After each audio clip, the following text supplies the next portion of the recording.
Eu sempre fui muito curiosa de saber as histórias. O que eu escutei dizer, assim, segundo a história dos mais velhos, e eu peço licença para contar assim, é que meu bisavô, ele era tropeiro.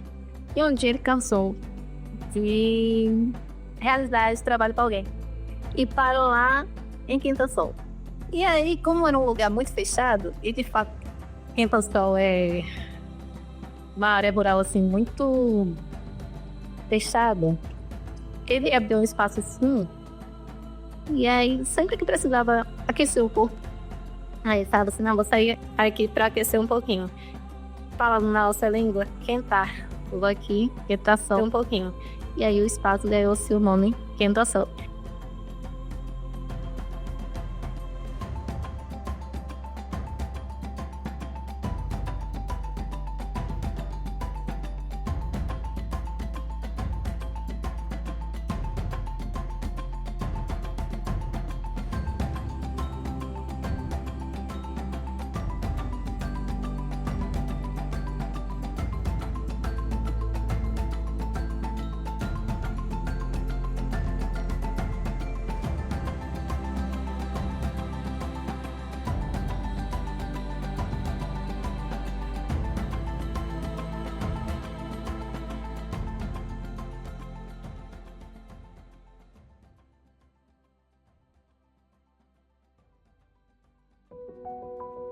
Seu Conrado, ele deixou algo muito bonito, que nós temos orgulho de carregar.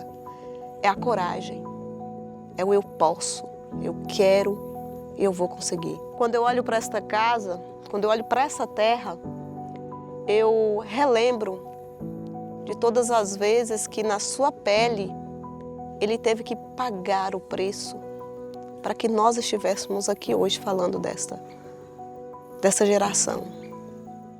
Uma geração que não tinha direito nem de se alimentar. Uma geração que não tinha direito nem de conhecer o seu próprio pai. Estudo? Não. Saúde? Também não. Mas uma geração que, um homem que ele venceu todas essas dores. Ele venceu todo o cansaço. Ele criou uma família linda. Ele criou uma família resistente que manteve essa história dele. E em momento nenhum, desde o primeiro filho dele, que já não está mais entre nós, mas se tivesse aqui já teria filhos de 100 e poucos anos, né? Nenhum deles tem vergonha de falar deste homem. Ele era muito bom, trabalhador, era homem de palavra, né? Agora eu sei que meu avô era escravo, Conrado, que o Joaquim Pedro da Silva, né? Ele foi escravo, ele era tropeiro, trabalhava tropa aqui de São João dos Britos, ia para Itabuna, em Ilhéus, com a tropa carregada. E lá, o que tinha lá, ele trazia para aqui, e o que tinha que levar para lá. Conrado era meu avô, mas a gente tinha apelido de chamar Padim. Então, no costume deles antes, elas iam para a feira. Então, elas juntavam, deixavam os meninos para a gente olhar, e ele ficava junto comigo, para poder ajudar a olhar os meninos. A minha mãe ajudava minhas tias, saía para a feira, vender coisas para arrumar as coisas de casa. E ela ficava, eu e ela, e as outras crianças menores. E o meu avô ficava sempre, era sentadinho ali, andava com a muletinha dele. Contava muitas histórias de quando ele era mais novo, o que ele fazia. Então, muitas coisas que eu lembro mais dele, era quando ele contava as histórias para nós. Mas eu não conhecia, assim, a mocidade dele, assim, novo. Eu já conheci ele já sentadinho na trepeça, já velhinho, que ele conversava, até falava assim para nós reunidos assim, ele falava assim, ó, meus filhos, vocês estão tudo reunidos aí, mas mais tarde vai parecer coisa de gente, como ver, engolir banca atravessada para poder viver das coisas que vai vir antiga. Eu mesmo não vou ver não, mas vocês que tá tudo ao redor aí, vai ver. Aí eu virava assim, olhava para ele assim, eu olhava assim, que ele falava da lebanca, eu falava, mas Padinho vai mandar engolir a lebanca, quem vai engolir isso? Ninguém vai engolir isso não, isso aí é conversa. Ela falava como é que a gente fazia para viver. Tinha que engolir essa leba atravessada, que ia vir coisas que a gente ia ter dinheiro na mão e não ter o que comprar, ou ter muitas coisas para comprar e não ter o dinheiro na mão. Tudo isso ele falava. Daí, no final, minha pessoa, que estou vivendo hoje, já estou com 67 anos, é que eu vim conhecer as palavras que ele falou antes, que eu hoje vim apurar. Que eu mesmo engola a lebanca para mim conviver com a comunidade inteira. Que já engoli bastante e tem a força de engolir mais para poder vencer. E eu estudando aquele caos que ele me falou há 67 anos atrás, que ele falou, e eu toquei ele na memória, e de vez em quando eu rio nos meninos e falo. Porque essa conversa que ele me falou foi um estudo, ele não tinha estudo, porque ele era analfabeto. Mas o que ele falou foi um estudo para todos eles hoje, porque quem é hoje que está convivendo sem não tá engolindo mesmo coisa para viver? Onde eu nasci mesmo, hoje é São João dos Britos, antigamente era São João dos Negros, que eu nasci lá, e vim de lá para cá com idade de 12 anos. Aí foi a primeira família que nós conhecemos aqui, foi a família de Conrado, onde é que nós tínhamos mais conhecimento. Então toda noite nós ia para lá, o velho Conrado ia contar caos para nós, e nós meninos gostamos muito de caos, né? E o velho Conrado danava contar causa e nós fazíamos nós dar risada. E aí o velho Conrado falava que ele tinha sido escravo, contava para nós como é que era, que botava corrente nos pés. E ele falava e nós dava risada, achando que como é que podia ser aquilo, né? Sofreu muito. Depois ele ajeitou com essa terrinha que mora aí hoje, os filhos e netos. E aí acontece o que ele fez, o benefício dele, ficou para filho e neto. E tá aí, aí. Deixou a terrinha para nós morar aí. Ó. Nenhum deles tem vergonha de dizer: eu venho de uma geração centenária negra, eu venho de uma geração que preparou esta terra, a terra que corre leite e mel e que é o sustento desta família. É desta terra, é dessa geração que surge Marina Barbosa.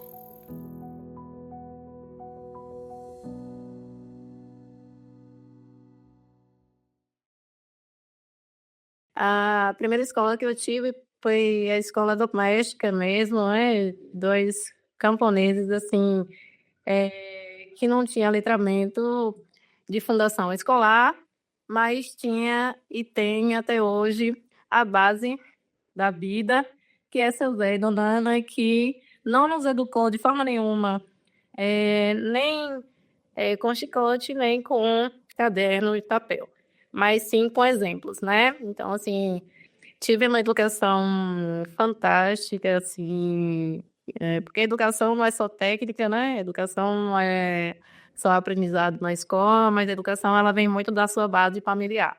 E isso lhe segura para a vida, né? Eu acho muito bonita em Marina é a forma que ela defende a comunidade, que ela representa a comunidade.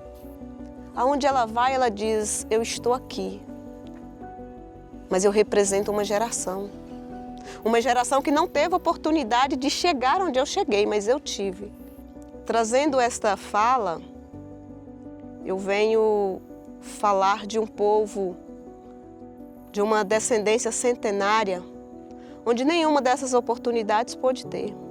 Não tinha direito à escola, não tinha direito à saúde.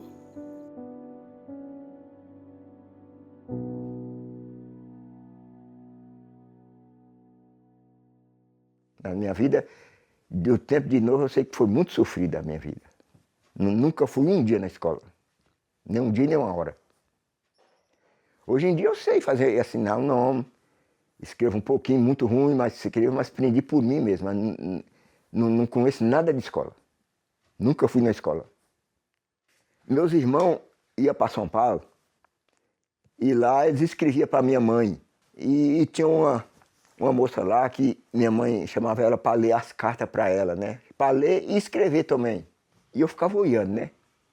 Aí minha mãe botava ela para escrever Aí eu pegava aquelas palavras que ela falou e ia riscando ali. Quando eu aprendi a fazer alguns não aprendi todos não, né? E hoje eu faço. Faço uma cartinha ruim, mas eu faço. Agora, problema assim de que precisar de escola, eu não sei, porque ninguém me ensinou nada. O que eu sei foi aprendido por mim mesmo, ninguém me ensinou nada. Ó, na época nossa, para estudar foi uma tristeza. Porque não tinha professor, tinha dificuldade de transporte que não tinha. Então, para a gente estudar, tinha que andar quilômetro de pé para poder chegar ante o professor. Era muito sofrido. A gente queria uma coisa, mas não tinha. A gente pensava de fazer, mas não sabia fazer. O estudo foi muito pouco. Esse professor não aturava 30 dias, 60 dias, já parava aquele, a gente ficava um tempão outra vez sem estudo. Estudei muito pouco mesmo. E na época do estudo, em vez de eu ser mais fechada no estudo, eu brincava mais, que era a hora que eu tinha de eu fazer um tipo de brincadeira que não era de coisas de adulto. Então foi girando aí que perdi a infância sem ter o estudo. Aprendi a ler, escrever, só meu nome e poucas palavras. E depois suspendeu, que não tinha mais professor, e eu não tive mais estudo nenhum. Fui começar a estudar outra vez já com uns 25 anos para 30. Estudei 60 dias. Aí, com a força de vontade que eu tinha de estudar com os meninos, fazendo pergunta um e outro, eu fui até o terceiro ano. Quando eu entrei no terceiro ano, a professora foi embora. Aí agora zerou. Ficou, e terminei o terceiro e fui para o quarto, mas não estudou. Fiquei sem professor, não apareceu mais professor nenhum. Para modo, os meninos que estavam estudando comigo, para poder eles pegar um pouco, mesmo para poder fazer o nome direito, eles iam montados no jegue para Tremedal, de noite, para poder eles terminar. Como para mim era difícil para nós, então eu não fui, fiquei nessa aí, mas graças a Deus que deu para mim aprender a fazer o nome, li um pouquinho, só não sei ler carta direto, mas o momento de fazer o nome e saber responder alguma coisa, eu comecei. Aí em São Paulo que eu estudei um pouco, mas assim, a patroa em casa, me ensinando as receitas de comida que eu tinha que fazer. E assim eu fui aperfeiçoando e aprendi a ler e escrever, que ela me ensinava e guardava o livro. Para mim não esquecer, eu tinha que anotar no papel para mim não esquecer. Então eu fui aprendendo a ler e escrever. E foi a minha leitura. Porque quando eu era pequeno, a minha mãe falou que meu pai saiu daqui e deixou eu com mamando. E até ontem. Até ontem meu pai não apareceu. Pode chegar hoje, ninguém sabe, né? Até ontem não apareceu. E então minha mãe trabalhava para os outros, pegava empreitada dos outros, roça para capinar, capri, para fazer vários roças, fazer roça dos outros. E eu, com idade de 6 anos, 7 anos, eu não precisava para trabalhar, mas eu ia mais ela para a roça. Chegava lá, ela pegava aquela trempa, 3 pedinhas, fazia uma trempa, punhava aquela panela no meio e eu ia de fogo. Não tem na hora do almoço. Na hora do almoço, que a gente comia aquela comida ali, ela ia trabalhar, depois de tarde a gente ia embora.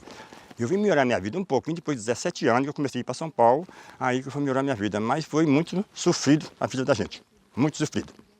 A gente tinha que ir para a escola a pé, que não tinha transporte para levar a gente. E nós ia para lá estudar e era assim, era um estudo, mas pelo aquele estudo que nós estudava lá, pelo estudo que eu vejo hoje, aquele estudo nosso lá não era nada. Meu estudo foi pouco, eu estudei até a 4ª série e assim mesmo aqui, na roça, não foi nem na cidade. Foi um estudo aqui da roça mesmo, assim. Sei ler, sei escrever um pouco, mas aprendi assim, pode dizer, avulso, assim. Agora de escola mesmo, pode dizer quase nada. A minha avó sempre ela chorava, falava para mim que ela não estudou devido porque o pai dela, ela estava na escola, ela chorou para mim e falou que ela estava na escola. O pai dela tirou ela da escola para trabalhar, então isso para mim me dói muito. Dói muito. E ela queixava para mim que ela tinha vontade de aprender a escrever e não pôde porque o pai dela tirou ela da escola para ir trabalhar na roça. Ela falava assim, minha filha, eu tenho que apanhar o dedo, que eu não sei escrever. Aquilo me doía e dói. Porque não cicatriza. Não cicatriza.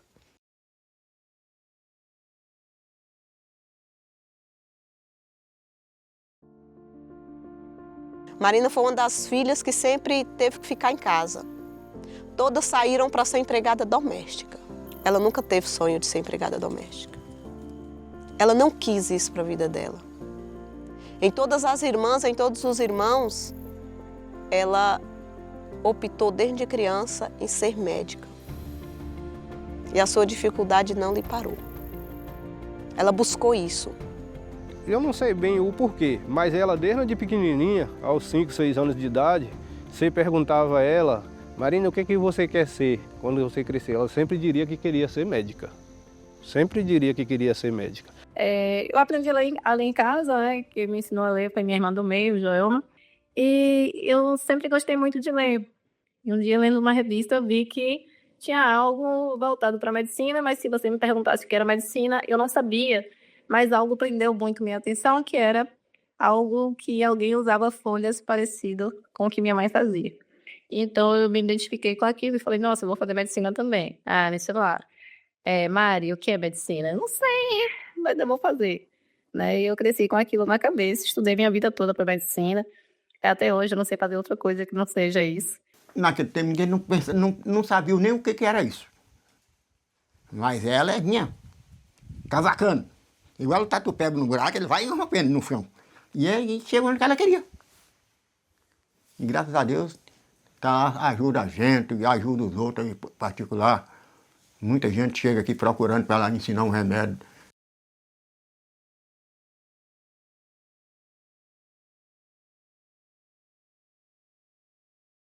A sabedoria popular foi minha primeira fonte de aprendizado com a medicina, do cuidado de curar, né? Então, a medicina popular partiu de minha mãe, do cuidado com os bichinhos. Nunca precisamos frequentar muito as unidades de saúde da cidade, do município, né? Mas pela situação que minha mãe sempre usou muito das ervas e das folhas para cuidar de todo mundo em casa. Tinha aquela história que às vezes uma criança ficava doente, não era muito de levar no médico, era mais com remédio do mato, né? Medicinas do mato. Ia ali na casa da avó, a avó rezava, benzia lá, né? E passava um remedinho do mato ali, as criançadas era tudo saudável, não tinha negócio de médico, né? Tomar remédio de médico. Hoje que a gente vai ao médico, mas até os meus 12, 13 anos eu não fui médico.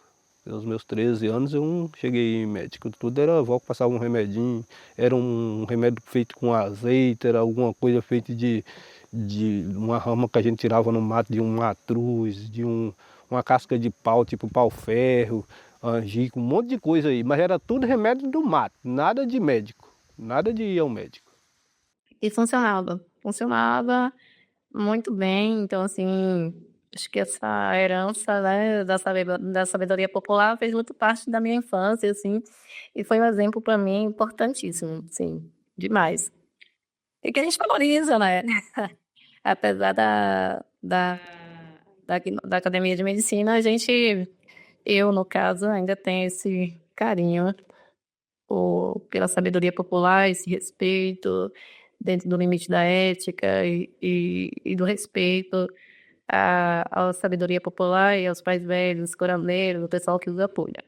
E depois ela foi crescendo desse jeito, e aí, digamos que se acidentava aí no mato, entrava um pau lá na perna, aí ela falava assim, você quer que eu faça uma cirurgia? Quer que eu tire isso aí? E ela falava assim, brincando, mas só que ela sempre teve coragem. Sempre ela teve coragem, nunca teve medo de sangue, essas coisas, assim. Ela ligava para ela, tem aquele cachorrinho para cá, vamos castrar ele. Ela falava, pega ele para eu castrar, então deixa eu castrar. Então ela fazia isso, era para castrar um animal, ela tinha coragem. A pessoa, quando nasce para uma coisa, já nasce sabendo isso. Ela fazia cirurgia no cachorro, ela pegava um cachorro, capava um leitão.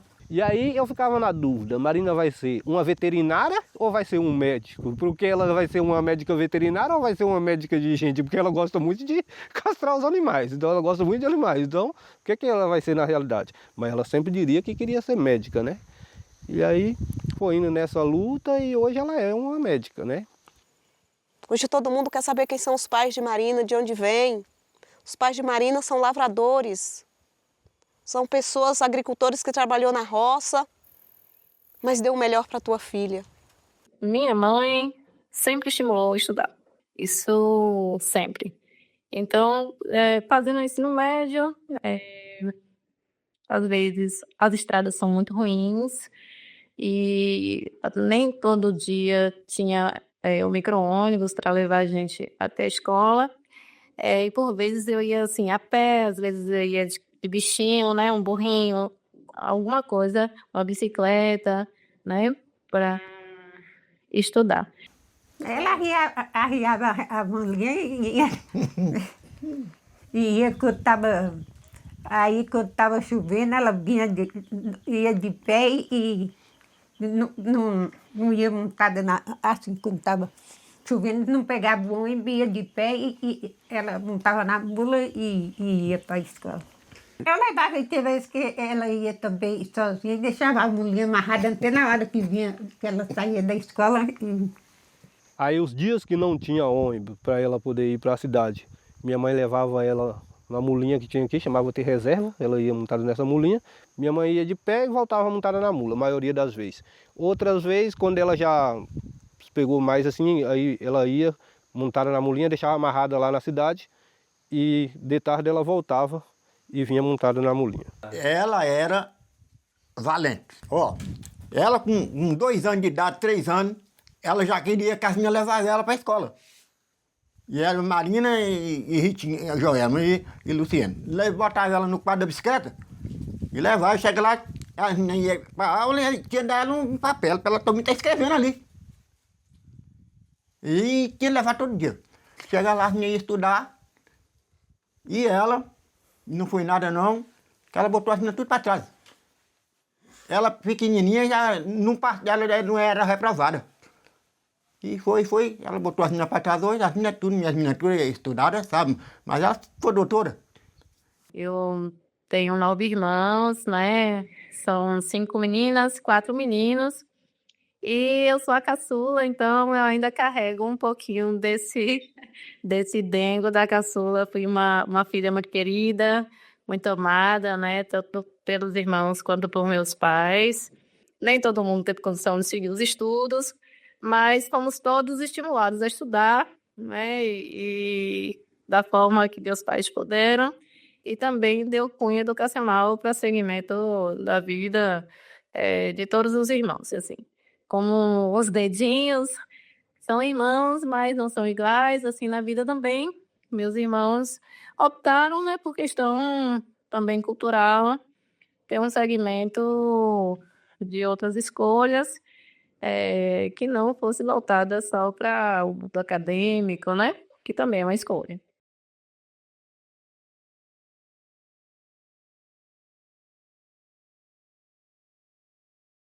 A Marina é uma pessoa que ela nunca só pensou só no próprio umbigo, né? Ela sempre diria para as pessoas ir, para correr atrás, para ir estudar, pensar em fazer algo diferente, né? E ela sempre perguntou, e você quer ser o quê e tal? Nós estudamos magistério aqui, na Eliana, tinha um colégio e nós estudávamos. E nós ia sempre a pé, porque não tinha carro para buscar levar nós. E sempre ela ia falando, incentivando, gente, vamos estudar, estudar, estudar para nós ser médico. Quem sabe um dia nós não teremos um carro. E eu sempre acreditei o seguinte, que minhas irmãs, né, da minha época, eu tenho 2 irmãs, Joelma, Luciane, Silane são primas e Silene também é prima. Mas eu vejo que se a gente se juntasse, poderíamos ser todas médicas. E aí uma poderia ajudar a outra. Eu acho que se elas tivessem comprado minha ideia, eu acho que seria muito mais fácil para mim e mais rápido dar esse retorno para o quilombo do que eu sozinha. Eu lembro que eu via ela incentivando as outras para estudar também. E ela sempre falava, meninas, vocês não perdem tempo, presta atenção no que você está fazendo e veja o que vocês querem e segue para frente que vocês vão. E ela já estudando. Fiz o ensino fundamental e médio no município de Tremedal, terminando ainda no ensino fundamental. A gente criou um grupo de estudantes em Vitória da Conquista que a gente organizava para estudar. E desse grupo de estudantes nasceu o pré-vestibular Quilombola, de Vitória da Conquista, hoje assistido pelo MEC. A gente tem essa assistência e o cursinho ele está tendo essa assistência importante aí do governo federal. Até hoje ela incentiva as pessoas. Portanto que ela criou um cursinho lá em Vitória da Conquista para incentivar as pessoas a estudar, os jovens a estudar, né? Ela sempre pensou no próximo, né? Então, independente de que elas não puderam no meu tempo, mas ficou o projeto dos cursinhos Quilombola, né? Então, não existe o cursinho Quilombola lá em Vitória da Conquista, que é uma forma de chegar na universidade mais rápida, um cursinho de ensino muito bom, inclusive a gente tem vários colegas que foram do cursinho vestibular Quilombola, que são médicos também, que são advogados, que são engenheiros, que são professores, que são de uma gama de muita coisa. Aí, através desse cursinho, que ela veio conhecer a forma que a pessoa poderia estudar por cota, que existia a prova do Enem e essas coisas. Que aqui também a gente não sabia nada disso, né? E aí ela ia para o cursinho de manhã, saía daqui de madrugada, ia para esse cursinho, aí ela voltava de Vitória da Conquista para a escola em Tremedal. Aí quando ela chegava, né? Lá na escola, lá em Tremedal, já chegava um pouco atrasada, porque vinha de ônibus, o ônibus sempre chegava uns minutinhos atrasado. Aí o guarda já falava que não era para entrar mais, que chegou atrasada, ela armava lá um barraco de frente à escola. Ele liberava, ela entrava. Mas nunca foi reprovada de ano. Nunca reprovou um ano.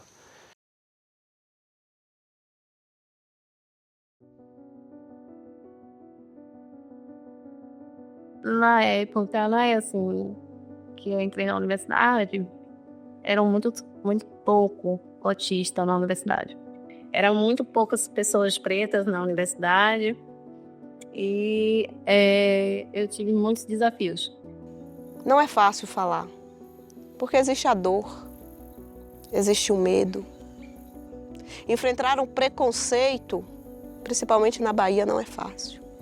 O preconceito de você chegar em lugares e ser observada por uma geração machista, onde olha para você com incapacidade. A tua fala é menos tempo. O lugar que você entra, você é observada. E quando essa mulher é negra, pior ainda. Porque você chega, até a sua bolsa tem que ser revistada.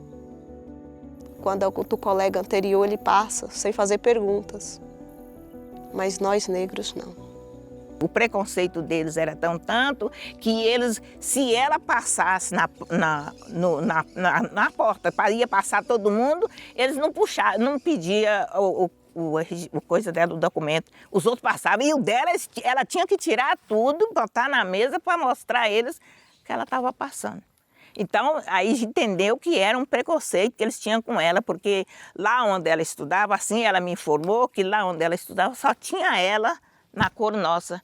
Nós negros, até quando você vai parte de uma mesa, muitos olham para você com inferioridade. Daí não vem nada. E foi através disso que nós quebramos o protocolo. Porque quando nós começamos aqui a associação, a gente, como não tinha estudo, mas eu ia para modo poder ir, que eu fui a presidente, viajei, mas chegava lá, era o estudo meu, era prestar atenção o que os outros falavam, o que era sido para fazer, para mim chegar aqui e passar para os outros, porque no estudo mesmo, de eu chegar e ler e falar, não tinha. Foi muito difícil, mas a força de vontade teve que trabalhar para modo nós erguer a comunidade junto com eles.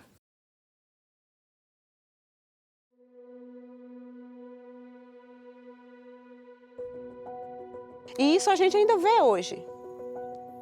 É mulheres parando de lutar por causa da crítica.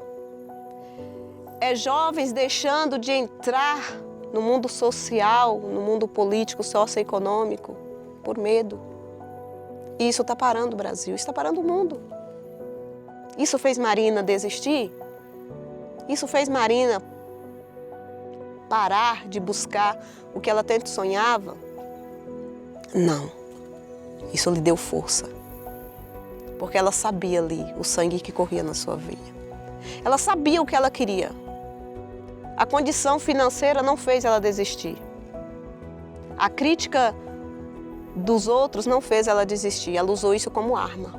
E muitas vezes são essas armas que nós desvalorizamos e não crescemos através dela. Então, algo que ficou em mim, né, de aprendizado do meu quilombo é que os desafios, eles não nos barram. Né? Os desafios eles não nos barram. Os desafios, eles são importantes para nosso crescimento.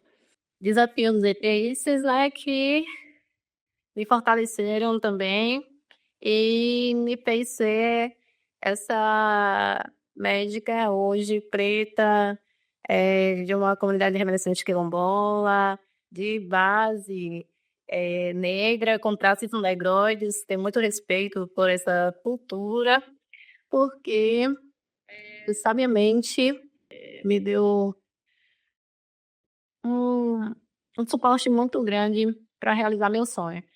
A gente sabe que, apesar da Bahia ser um berço negro, mas é um dos estados de maior cunho racista, estrutural, de racismo psicossocial, e que a gente precisa estar bem, né? E que a gente tem que ter essa base de nos reconhecer e ter o conhecimento de onde foi que gerou, né, sua raiz, para você poder se manter e não se perder.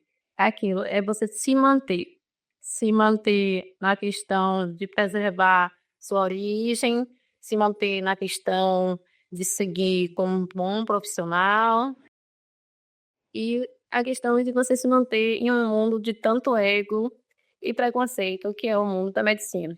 O mundo da medicina sempre foi embranquiçado, a gente sabe disso, assim, é um embranquecimento total, e que a gente precisa estar com os pés e a mente bem firmada da nossa origem, para a gente não se perder.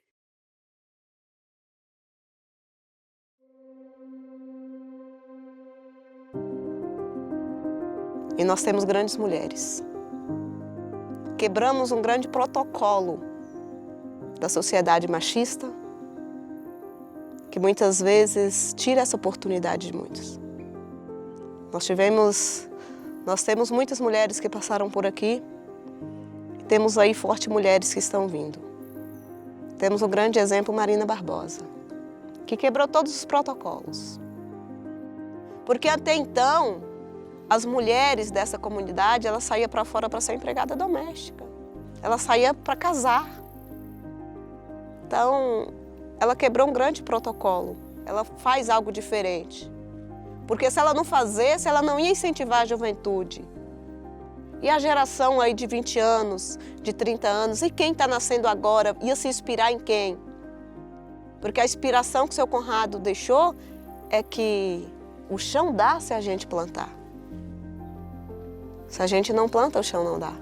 E eu vejo Marina com a mente diferente. A educação muda o mundo. A educação transforma a juventude.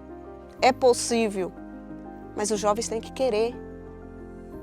O jovem tem que querer, e eu quero isso. Eu quero trazer isso para uma geração. Então, hoje eu peço aos jovens que os que não estudar hoje, eles têm que pensar em Deus e focar bem o estudo. Porque eu passei, Marina passou, se os outros for passar hoje, ninguém estuda. Qual é o que vai pegar uma cabaça ou uma moringa, botar na cabeça e andar daqui em Tremedal para pegar uma moringa de água? Nenhum não vai pegar. E nós passou tudo isso para sobreviver. Ainda chegar e ir para a roça capinar mais pai. Porque não tinha outro serviço, não tinha outro emprego, não tinha nada. Tinha que ir para chegar, apanhar a cabaça d'água lá para a mãe e ir para a roça para capinar. Foi uma dificuldade que nós passamos antes, que hoje, os meninos de hoje não passam. Então eu acho que eles que têm que começar o estudo, eles têm que ir, fazer força de estudar, não ter preguiça, porque o estudo é uma roça. Ele tem que trabalhar, porque não é dizer que vai no estudo e não sofre. Sofre, porque tem que trabalhar e ter a força de vontade de pegar aquela arma para erguer. Porque se não tiver a força de vontade, não vai em frente. Alguns jovens vendo isso aí, não falo para não ficar igual eu, que não tive oportunidade nenhuma. Então, o jovem que interessar, que vê isso aí, eu acho que muitos vai estar na cabeça deles que eles devem procurar o caminho também, né? Porque no meu tempo eu não tive nada disso. Então, eu hoje, como ela teve e hoje está vendo aí, deve procurar o esforço de fazer igual ela fez, né? Porque se ela tivesse ficado aqui, ela não ia conseguir isso nunca. Então, para mim, eu acho que foi muito importante ela ter feito isso, né? Foi mais esforço dela, que se ela não fosse por esforço dela, ela não ia conseguir. E se ela não saísse, ela não ia conseguir o que ela tem hoje de jeito nenhum. Com certeza, muitos jovens de hoje aqui se espelham também na vitória que ela teve, no esforço que ela teve aí. E hoje, com certeza, muitos jovens daqui da comunidade pensam em estudar e sabem que o estudo realmente é uma coisa muito importante, né? Eu vejo muito ela se inspirando, sim, em seu Conrado, no homem íntegro, correto, justo, trabalhador, que da terra ele fez a sua fonte. Da terra ele fez uma fonte segura para deixar para a sua geração. Mas nessa geração dele surgiu Marina, que está transformando a educação, o meio, né, da educação, para dizer para os jovens, para dizer ao mundo, para dizer ao povo negro, para dizer ao povo branco, para dizer para você que quer estudar e que quer transformar a nova geração, que você também pode.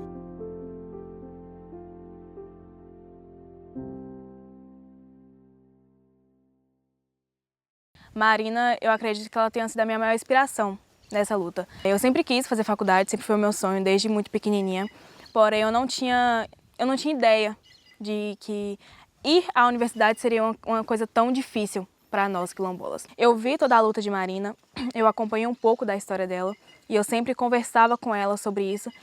Então, assim, ela foi um modelo que eu pude me inspirar. Marina, ela passou por muitas coisas, passou por muitas dificuldades, mas ela teve muita perseverança, muita fé, muita força de vontade, e aí ela conseguiu se formar. Mesmo diante de todas as adversidades, mesmo diante de todas as dificuldades que ela teve, ela se formou. E ela nunca deixou para trás suas origens.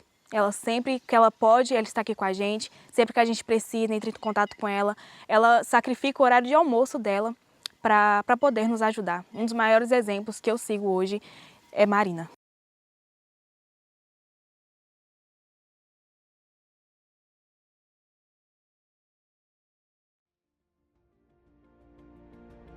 Mas se vem aí uma nova geração, onde a mulher chega onde ela quer.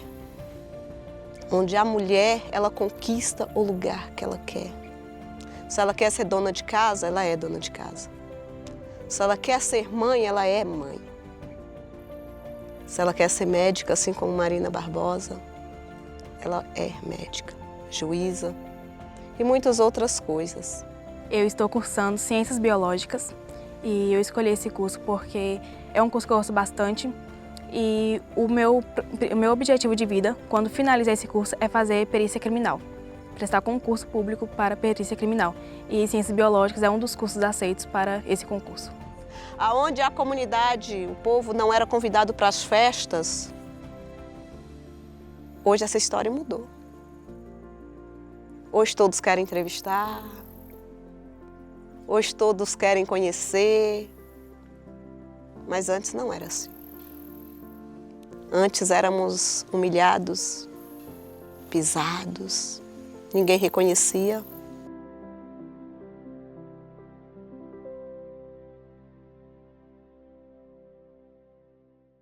O papel da minha identidade quilombola hoje na minha vida, ela é muito importante. Eu entrei na universidade por cota quilombola, então, assim, tudo que eu vou fazer lá na universidade é como quilombola. E, assim, sempre que eu posso, eu sempre incluo isso em tudo que eu vou fazendo dentro da universidade, em programas que a gente tem dentro da universidade, em palestras que a gente tem dentro da universidade, eu sempre tento incluir a minha comunidade nisso. Porque se hoje eu estou lá, é graças à minha comunidade, é graças aos meus antepassados que tiveram toda uma luta, tiveram todo um sofrimento para que hoje eu possa estar lá, atuando, né? Infelizmente, poucos nossos que conseguiu chegar até a universidade, mas graças a Deus eu acredito que atualmente essa realidade já está mudando um pouco. Atualmente nós temos 3 jovens formados e 2 na universidade, temos 5 jovens. Então isso hoje, para a minha comunidade, é uma grande vitória, é um grande marco, porque muitos de nós não conseguiram chegar até lá. Até hoje nós temos dificuldades que nossos antepassados não conseguiram ver, né, grandes progressos que a gente está tendo hoje. Então, assim, nós que estamos vindo depois, mesmo que ainda a gente enfrente dificuldades, mesmo que a gente ainda esteja vendo muita coisa, mas a gente já vê um avanço muito melhor do que os nossos antepassados viram. Essa identidade quilombola hoje é um dos meus maiores orgulhos e eu tento levar isso por onde eu passo.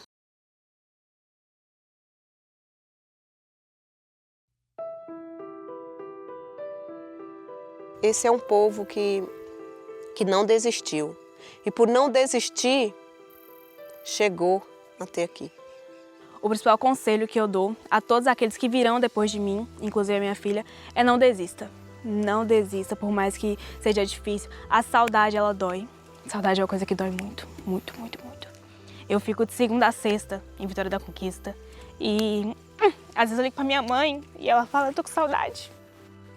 A minha filha foi à creche a semana passada e a professora mandou mensagem e falou, Mari, a gente tá na sala chorando. Ela não quis ir pro intervalo porque ela tá com saudade de você. E aquilo ali me doeu muito, muito. Eu tive reuniões aqui na associação que eu perdi. Eu tive eventos importantes que eu perdi porque eu estava lá. Eu sei que para Marina doeu deixar os pais dela, que já tinham idade avançada naquele tempo. E ela era a única filha que estava dentro de casa. Hoje eu não sou filha única dentro de casa. Eu tenho mais 2 irmãos ali e mesmo assim me dói. Se ela tivesse desistido, a gente não estaria aqui hoje. E se caso eu desistir hoje, muita coisa iria se desestabilizar. Então, assim, o conselho que eu dou a todos os jovens que vão vir depois de mim, a todos aqueles que verão essa entrevista daqui a alguns anos, é que não desista. Vai doer, vai ser sofrido, vai ter noites que você não vai se aguentar de cansaço. Eu entro na faculdade às 7 da manhã, eu saio às 7, 8 da noite. Então, assim, é muito cansativo. E aí você olha em volta, assim, na minha sala mesmo eu olho em volta, eu vejo uma diferença muito grande. Financeiramente, em tudo. Eu vejo pessoas ali que são privilegiadas e que talvez eu não tenha esse privilégio. Mas eu não posso desistir, porque eu não tem só a minha filha dependendo de mim, não tem só a minha mãe dependendo de mim. Eu tenho toda a comunidade esperando que eu vença na vida. Eu tenho a minha filha que hoje estou sacrificando antes da vida dela. Eu estou sacrificando antes da minha vida. Mas que eu sei que daqui 4, 5 anos eu vou poder subir na minha formatura e dizer, eu consegui. Eu estou aqui não só por causa de mim, mas eu estou aqui por causa dos meus antepassados, por causa dos meus ancestrais, por causa da minha comunidade.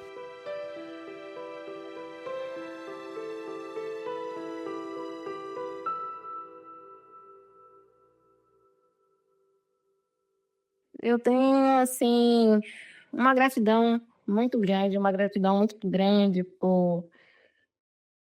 pela descendência que eu tenho, né? Pela raiz que eu tenho e que me faz seguir. Porque, assim, até hoje, quando eu tenho alguma dificuldade, eu paro um tempo e tiro meus sapatos e coloco os meus pés no chão e foco meu pensamento voltado para a natureza, para o seio do meu povo. Por quê? Porque, apesar de ser um lugar muito isolado, a população do Quilombo de Quinta do Sol tem uma energia de amor soberano. As pessoas são limpas, de coração e que nunca pararam de forma nenhuma para reclamar das dificuldades, mas sim para organizar com um sorriso sempre na face, apesar das dificuldades, para resolução. Faço essa conexão com a natureza do ambiente onde eu fui criada, para que eu possa entender que há uma força maior, há um propósito maior, há uma luta maior com a população muito firme e muito rica de todos os tipos de beleza que há na face da terra, que é a pureza do coração das pessoas que moram naquele lugar, mais especificamente no quilombo de Quinta-Sol.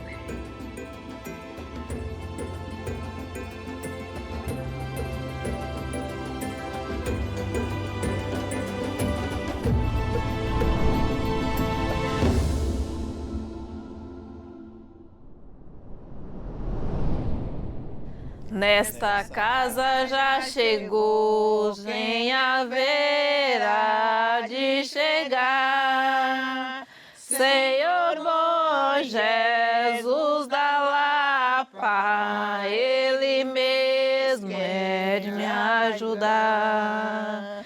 Senhor bom Jesus da Lapa, Ele é mesmo que é de me ajudar. Bom Jesus da Lapa é um santo que bem pode. Eu sou dono do tesouro, pede esmola pra nós dois. Ele é dono do tesouro, pede esmola pra nós dois. Semeste bendito para o Senhor que está na cruz, intenção da Romaria, para todos sempre, amém. Intenção da Romaria, para todos sempre, amém. É a lembrança que nós temos de minha mãe, Joaquina, que é avó dela. Que ela chegou na última e cantou esse bendito. Quando ela chegou do hospital, ela foi entrando em casa, ela já entrou cantando esse bendito. A voz bem arrastazinha, mas ela conseguiu cantar. É isso. É uma lembrança muito forte. E como eu falei a palavra de oferecimento, é que ela falava que sempre que começasse o bendito, fazer só oferecimento dele no final. Mesmo que falasse 2, 3 palavras, mas sempre um oferecimento no final.